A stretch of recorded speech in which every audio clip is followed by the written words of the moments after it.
Everyone, welcome to our channel test together. Start करते हैं DElEd first year paper number 2 and unit first है। आज ही हमारा last question रहेगा।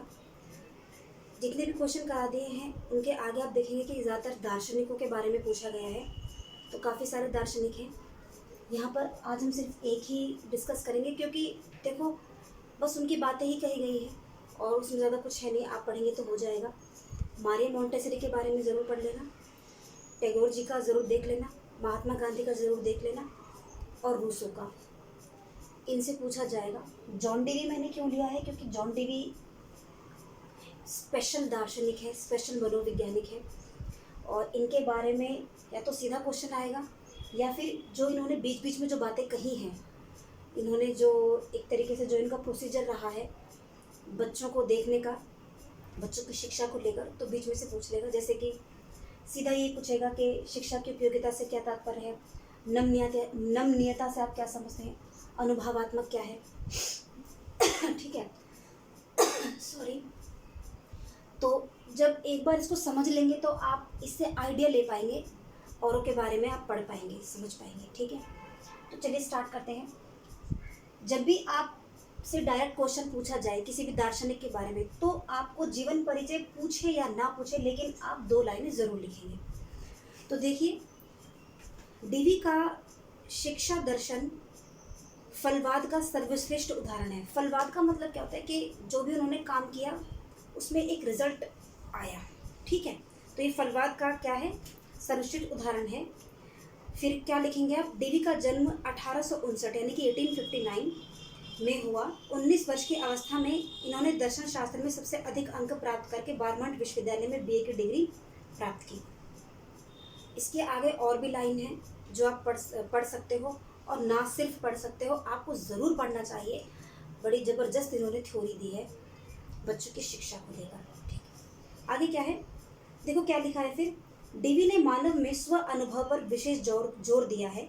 सामाजिक परिवेश और अपने चारों ओर की वस्तुओं के संपर्क में आकर मनुष्य जो अनुभव प्राप्त करता है वह सत्य और वही सच्चा ज्ञान है, और समस्त दर्शन इसी पर आधारित है।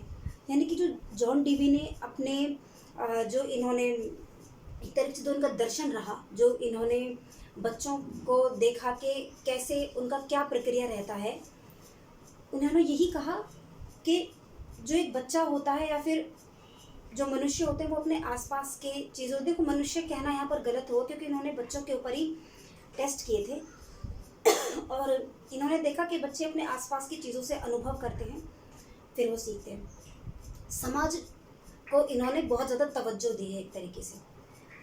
आगे फिर लिखेंगे कि इनकी शिक्षा के क्या उद्देश्य रहे, यानी कि इन्होंने जो बच्चों की शिक्षा को लेकर जो काम किया था उसके उद्देश्य क्या सामने निकल कर आए हैं। तो देखिए क्या लिखा है, डेवी के अनुसार शिक्षा का एकमात्र उद्देश्य, मतलब शिक्षा क्यों दी जाए, ये इन्होंने कहा है इस लाइन में जो हम पढ़ेंगे आगे। देखिए क्या है, डेवी के अनुसार शिक्षा का एकमात्र उद्देश्य बालक की शक्तियों का विकास है।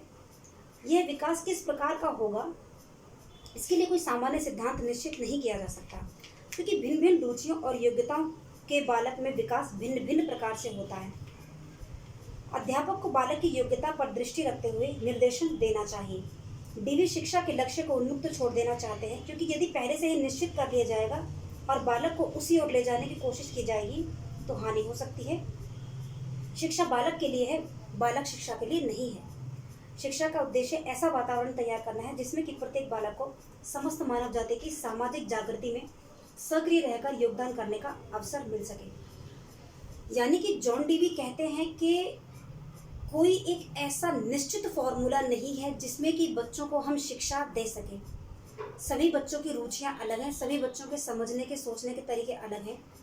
तो जैसे बच्चे की मेंटालिटी होगी, जैसा वो समाज को देख रहा है, जैसा वो अनुभव कर रहा है, उसको उसी हिसाब से ही ट्रीट किया जाएगा। ट्रीट करने का मेरा मतलब ये है कि अगर कोई बच्चा किसी चीज़ को जल्दी समझ लेता है तो उसको उसी हिसाब से देखेंगे, और अगर किसी बच्चे को समझने में कोई प्रॉब्लम होती है तो उसको प्रॉब्लम क्यों होती है, कहाँ होती है, ये चीज़ जानेंगे। और ये काम किसका होता है, टीचर का होता है। यहाँ पर उन्होंने एक चीज़ साफ कही कि लक्ष्य नहीं निर्धारित कर लेने चाहिए।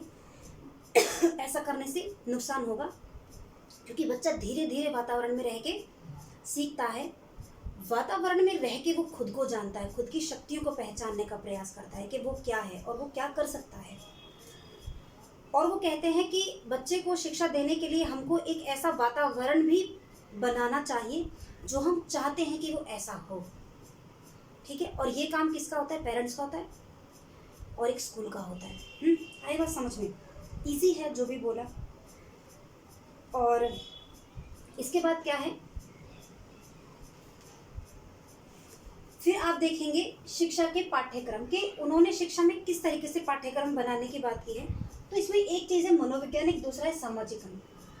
तो शिक्षा के पाठ्यक्रम जब बनाए उन्होंने, तो उन्होंने बोला कि जो शिक्षा का पाठ्यक्रम है एक तो वो मनोवैज्ञानिक आधारित हो और एक वो सामाजिक अंग हो। तो देखो मनोवैज्ञानिक में वो क्या कहते हैं, शिक्षा का पाठ्यक्रम और विधि बालक की मूल प्रवृत्तियों और शक्तियों के आधार पर निश्चित की जानी चाहिए। यानी कि जैसा बच्चा है, जैसा वो समझता है, जितनी शक्तियां उसके अंदर हैं, उसी के अनुरूप ही उसको कार्य करवाया जाना चाहिए। जैसे कि आप देख सकते हो कि बहुत से बच्चे ऐसे होते हैं कि वो पढ़ते तो फर्स्ट में हैं, लेकिन उनका दिमाग बड़ा तेज चलता है, थर्ड फोर्थ, और इनका वो आंसर बड़े आसानी से वो निकाल लेंगे, सॉल्व कर लेते हैं और बड़ा तेज दिमाग चलता है। लेकिन वहीं आप कुछ बच्चे ऐसे भी देखेंगे कि जो थोड़ा सा रुक के समझते हैं, उनको चीज़ें थोड़ा समझाने पर समझ आती है।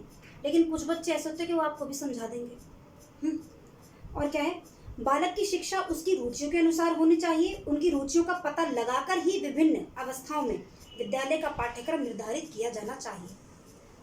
और ये चल भी रहा है। आप आजकल देखेंगे कि जो भी हमारे पाठ्यक्रम में जो चेंजेस आते हैं, जो बदलाव आ रहे हैं, वो बच्चों की मेंटल लेवल को देखकर ही वो किए जा रहे हैं। हालांकि इसमें अभी और काम किया जाना चाहिए, ये तो हमारी आपसी बात है, ये किया जाना चाहिए भी काम।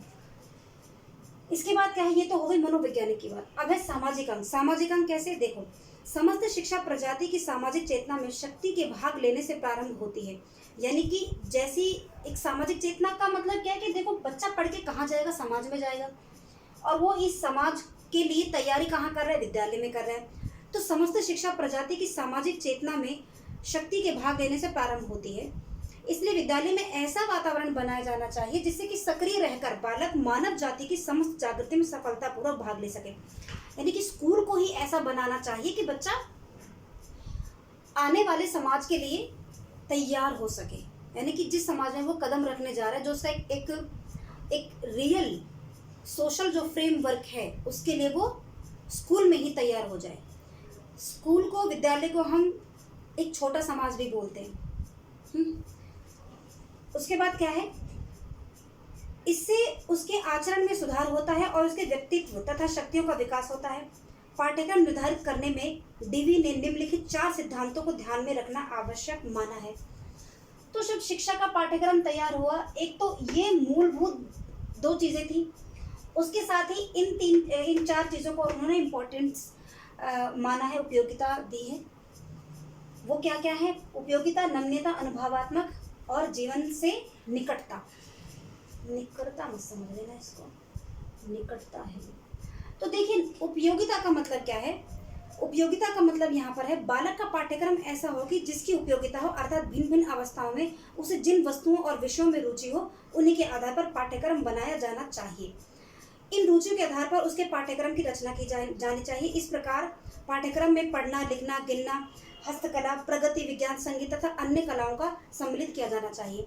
टोटल बच्चों के फायदे के लिए चीज़ें होनी चाहिए, जिसमें उसको आने वाले भविष्य में कोई फ़ायदा ना हो, वो उसको आगे चल के कोई काम में ना आए, ऐसा पाठ्यक्रम डीवी ने बिल्कुल मना किया है। ठीक है। इसके बाद क्या है? नमनीयता। इस प्रकार पाठ्यक्रम नमनीय होना चाहिए, उसको पूर्ण रूपेण सुनिश्चित और कठोर बनाना उचित नहीं है। नमनीयता का मतलब है कि समय के अनुसार देखते हुए, समय के अनुरूप देखते हुए पाठ्यक्रम को बदलते रहना चाहिए। ऐसा नहीं है कि जो हो गया अब तो ताउम्र वही रहेगा, उसको बदलते रहो। साथ ही साथ जैसा बच्चे का समझने का जो लेवल है, उसी हिसाब से उसको पाठ्य पुस्तकों का भी प्रबंध होना चाहिए। आप देखेंगे भी सरकारी विद्यालयों में ऐसा होता भी है कि मतलब एक ही क्लास में बच्चों का डिवाइडेशन होता है, जिसका मतलब जो बच्चे जितने ठीक होते हैं उनको बैच वाइज बांट दिया जाता है। आप लोगों को पता ही होगा, कि मतलब उनका ग्रेड देखते हैं, उनका मेंटल लेवल देखते हैं, तो उसी हिसाब से उनको प्रोवाइड किया जाता है। मतलब मुझे थोड़ा याद आ रहा है कि एक प्रतिभा बैच होता है, ऐसे करके कुछ कुछ मुझे याद आ रहा है, तो ऐसा होता है। तो नम्यता का मतलब यही है कि उसमें कठोरता ना हो, लचीलापन हो। इसके बाद क्या है अनुभवात्मक। पाठ्यक्रम बालक के वर्तमान अनुभव से संबंधित होना चाहिए, यानी कि पाठ्यक्रम ऐसा हो जो बच्चे ने कुछ हद तक अनुभव किया हो। एकदम एकदम उसके लिए नई चीज़ ला के मत रख दो, फिर वो घबरा जाएगा। फिर क्या है, विभिन्न क्रियाओं की समस्याओं के रूप में प्रस्तुत करने से बालक को नए नए अनुभव होते हैं और उनका अनुभव का भंडार बढ़ता है। नए अनुभवों से पुराने अनुभव को पुनर्निर्माण होता है, यानी कि जो पुराने अनुभव होंगे उन्हीं पुराने अनुभवों के साथ ही वो नए अनुभवों को जोड़ेगा। इस तरीके से पाठ्यक्रम तैयार किया जाना चाहिए। जैसे कि आप एक उदाहरण ले सकते हो, जब आपकी मैथ्स की जब किताबें होती थी छोटे क्लासेस में, तो जो फर्स्ट चैप्टर होता था वो काफ़ी हद तक आपके प्रीवियस क्लास से जुड़ा हुआ रहता था। धीरे धीरे धीरे आप क्या करते हो, आप अपनी बुक्स में देखेंगे, मैथ्स की बुक में ही आप देखेंगे तो आपको ये चीज़ देखने को मिलेगी कि पिछले पाठ्यक्रम को वो जोड़ते हुए चलते हैं, पिछले चैप्टर को उसमें जोड़ के चलते हैं। ठीक है, आई बात समझ में कि उनको अनुभव होना चाहिए। इसके बाद क्या है, जीवन से निकटता, जो हमारा लास्ट पॉइंट है, यानी कि पाठ्यक्रम में उन्हीं वस्तुओं और विषयों को सम्मिलित किया जाना चाहिए जिनका बालक की विशिष्ट अवस्था में वास्तविक जीवन से संबंध हो। ऐसे उदाहरण लिए जाने चाहिए, ऐसे मुद्दों को उठाया जाना चाहिए जो बच्चों ने देखा हो, अनुभव किया हो, जो उनके समाज में आसपास घटित हुआ हो। वर्तमान जीवन से संबंधित होने के कारण विभिन्न विषयों में एकता आती है और इस प्रकार भाषा, गणित और इतिहास, भूगोल आदि में समन्वय स्थापित किया जा सकता है। यानी कि जब वो उन चीज़ों को देखेंगे जो उनके आसपास हैं, तो वो उस चीज़ को ज़्यादा अच्छे से समझ पाएंगे और उसको, उसकी गहनता को वो देख पाएंगे और इंटरेस्ट बेसिकली उनके अंदर आ जाएगा। तो ये आपका आज का क्वेश्चन था। आई होप आपको समझ आया होगा। कोई दिक्कत हो, प्रॉब्लम हो तो आप कमेंट बॉक्स में मुझे कमेंट कर सकते हैं। इसके बाद इंग्लिश का कंटिन्यू करेंगे। तब तक के लिए थैंक यू।